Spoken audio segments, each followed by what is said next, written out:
Hi everyone, Azriel here, and today we're going to talk about the Sony Mavica.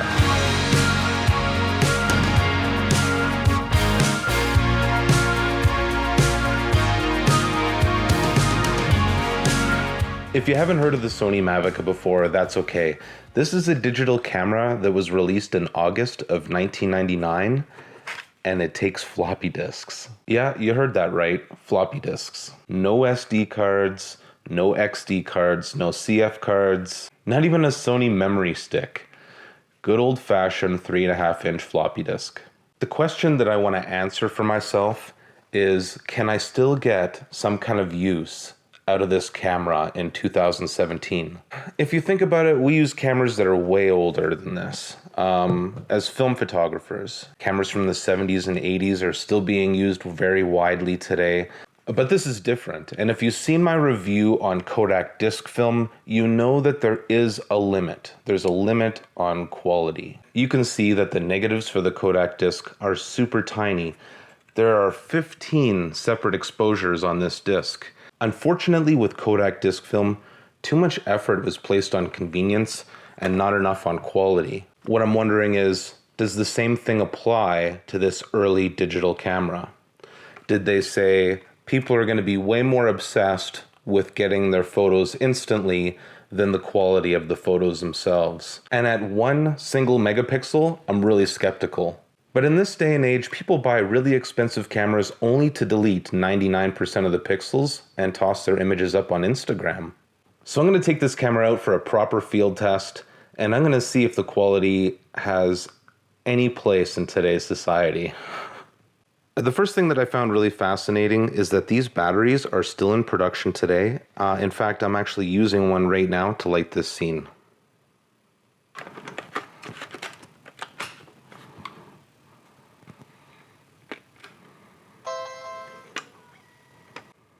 There's a separate button for the backlight here, I'm assuming because it really sucks the batteries.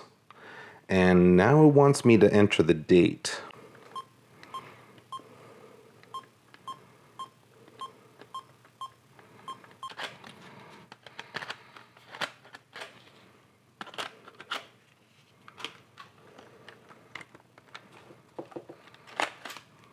Oh, there was already a disc in there. I guess take a test shot, make sure it's working.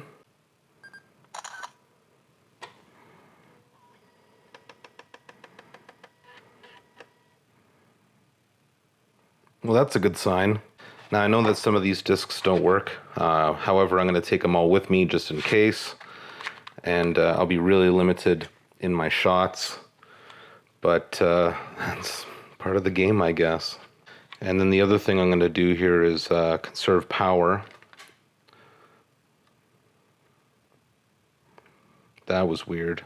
So I got the camera, I got a bunch of discs, and I got the manual.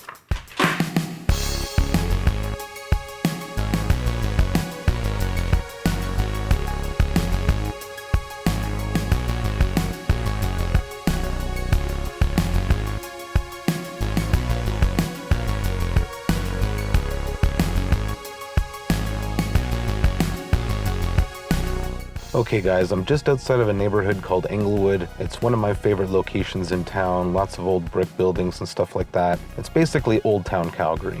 Now I've got no idea how many shots I've got or how many discs are gonna work.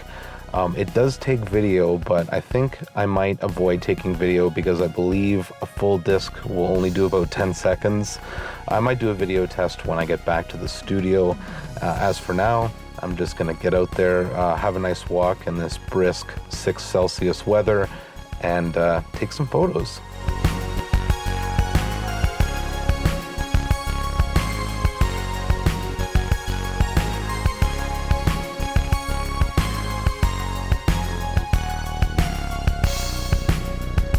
One good thing about the weather is that it's an overcast today.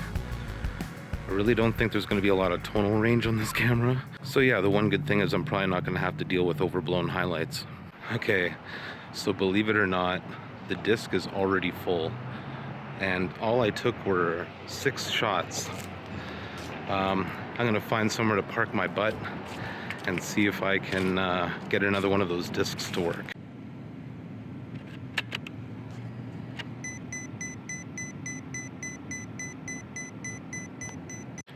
Okay, so from that entire box of floppy disks, the only one that worked was the one that was in camera, and the maximum amount of photos I'm allowed to take is 6. So rather than call it a day, I'm going to delete the photos as I go along and just keep my best 6 photos.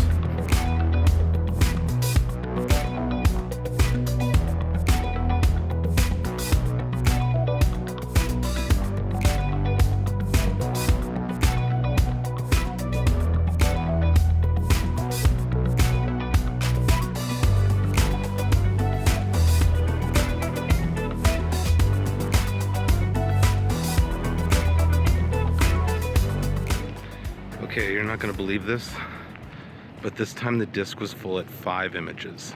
I deleted 3 and was only able to take 2 more. I'm gonna head back to the car now, and if I see something really great, I'll delete one of those images and maybe I'll be able to take 2 more.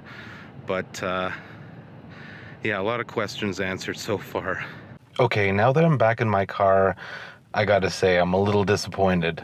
My guess was that I was gonna be able to take at least 12 images, you know, the same as a roll of 120 film. That's definitely not the case here. At first it was 6, then it was 5, and I can only imagine that the amount of data is so small that the detail in the photo will dictate how many images you can take. So I'm gonna get home now and get these onto the computer and see how they look, and maybe I'll print a couple images too and see how they print.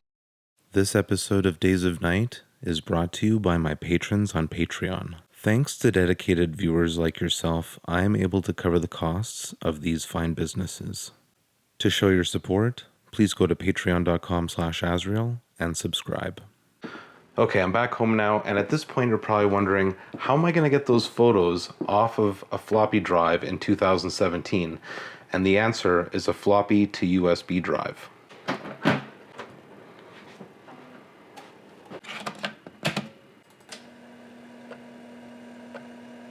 Okay, a little confession time here. I actually loaded that disc onto my PC twice. The first time was just off camera to get the photos onto the computer. The second time was to shoot the B-roll and to get the sound effects of the disc loading. Unfortunately, it's not even reading it now, and I don't know if that's just some weird problem with the technology or what. Luckily, I have the photos saved. I'm going to do one more thing to make sure that the disc isn't completely dead.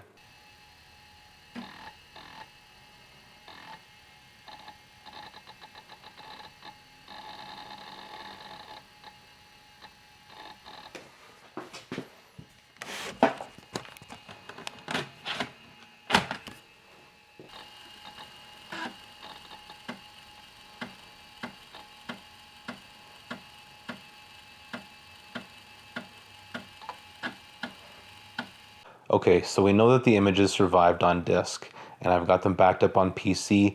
What we don't know is if it was the operating system, i.e. Windows 10, or if it was my floppy to USB drive, or something to do with the disk itself.